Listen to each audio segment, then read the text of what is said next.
Ben ilk önce bütün qonaqlara salamlayıram. Teşekkür edirəm. Siz dəvət edədiyinizə görə çox sağ olun. Kollegalarınızın olarsan deyirəm. Açığı məndən qabaq çıxış edənlər bütün lazım olan demək olar ki, mövzulara artıq toxunurlar. Mən əlavədə vermək istəyərdim. Mərkəzimiz adına bizim praktiklərdə bugünkü gündə sağlamlıq faizi reabilitasiya mərkəzləri həqiqətən fəaliyyətə başladığı gündən bu günə böyük sağlamlıq faizi artıb. Ölkəmizdə minlərlə cavan gənclərimiz, fərq etməz yaşlılar, xanımlar və şəhərlərdə sağlamlıqlar. Bu sevindirici haldır, çox sevindirici haldır. Çünki yaxın keçmişdə belə bir şey bizim ölkədə yox idi və sağlamlıq faizi çox zəif idi. Bunun səbəbi haqqında istəyirəm danışım ki, Murad Əmrədən bayaq bildirdi, biz stereotiplərin çoxsunu dağıtmışıq.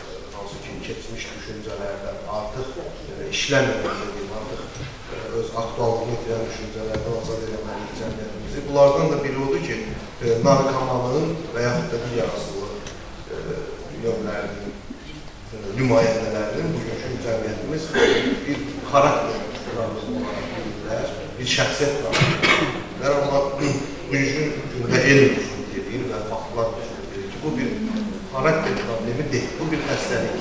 Cəmiyyət narkomaniya bir xəstəlik kimi yanaşanda həqiqətən də sağlamlığa böyüyür. Və cəmiyyət deyəndə mən kimi nəzərdə tuturam, cəmiyyətimiz birinci növbədə ailədən başlayır və ailə olaraq mən bir praktik edirəm ki, misal üçün bizim yanımızda pasiyent gətirirlər, valideyn öz övladını qınayır ki, bu yalandan and içir və yaxud da bu filan hərəkətləri edib və mən başa düşürəm ki, valideyn öz övladını xəstə olaraq görmür, onun xarakterini bağlayır.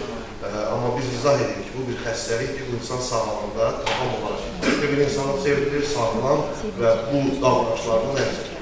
Və sübutlarımız da var, yüzlərlə insanlar sağalır, tamam başqa cəmiyyətimizdə faydalı insanlara çevrilir. Hansı ki, bugünkü gün bizim mərkəzimizdə, mənim kollegalar mərkəzindən çıxan insanlar var ki, cəmiyyətdə müəyyən fərqli sferalarda çalışırlar və cəmiyyətimizdə həqiqətən də faydalı olurlar.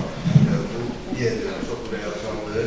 Bugünkü gündə mən bütün narkomaniyadan, mən ümumiyyətlə narkomaniyadan ayırmıram, çünki asıllıq deyildir, qumar da mənim üçün, alkoqolizmdir, bunlar hamısı narkomaniyadır və bu asıllıqla mübarizə aparan bütün sektorlara təşəkkür edirəm. Başda da işləmiş hökumətimiz olmaqla həqiqətən bizə çox dəstək göstəriblər və biz yenə bu dəstəyi gözləyirik ki, daha da inkişaf edir, daha da çox ailələrin, balaları bu dəvalarını uzansın, gözü yaşlı analarımız inşallah gələcək göz yaşları silinsin və gənclərimiz öz şəxsiyyətlərinin başqa sferalarında, sağlam işitli sferalarında, cəmiyyətə yararlı bir yerlərdə inkişaf edir. Bundan əlavə bir dənə də mövzuya toxunmaq istəyirəm ki, narkotik ifadəsi reallıqdan qaçmışdır və heç kəs birdən-birə ilk dozanı qəbul edəməklə narkoman olmur. Narkomaniya gənc yaşlarından, hətta mən deyərəm 10 yaşlarından formalaşır. Burada müəyyən rollar var, küçədə aldığı tərbiyə, ailədə aldığı tərbiyə, məktəbdə aldığı tərbiyə, bunlar hamısı üstə gəlir və asıllıq formalaşır.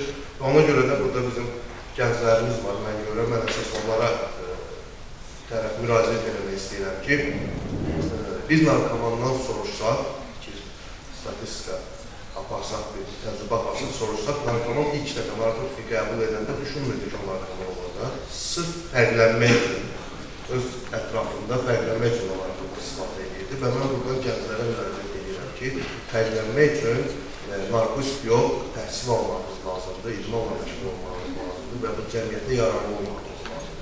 Narkotiklə fərqlənməyə çalışan insanlar, bizim təcrübəmiz var, biz bu işin içindəyik, ona görə də görürük ki, narkotiklə fərqlənməyə çalışan insanların bugünkü gündə özləri də bədbəxt həyat yaşayırlar və özləri ilə birgə ailələrini də bədbəxt edir. Ona görə də mən gənclərimizə, az yaşlı qardaşlarıma, xanımlara sözüm odur ki, inşallah ki, bu cəmiyyətə faydalı bir fərqlənməmiz olsun. İnşallah ki, öz cəmiyyətimizi inşallah ki, başımıza təşəkkür edirəm.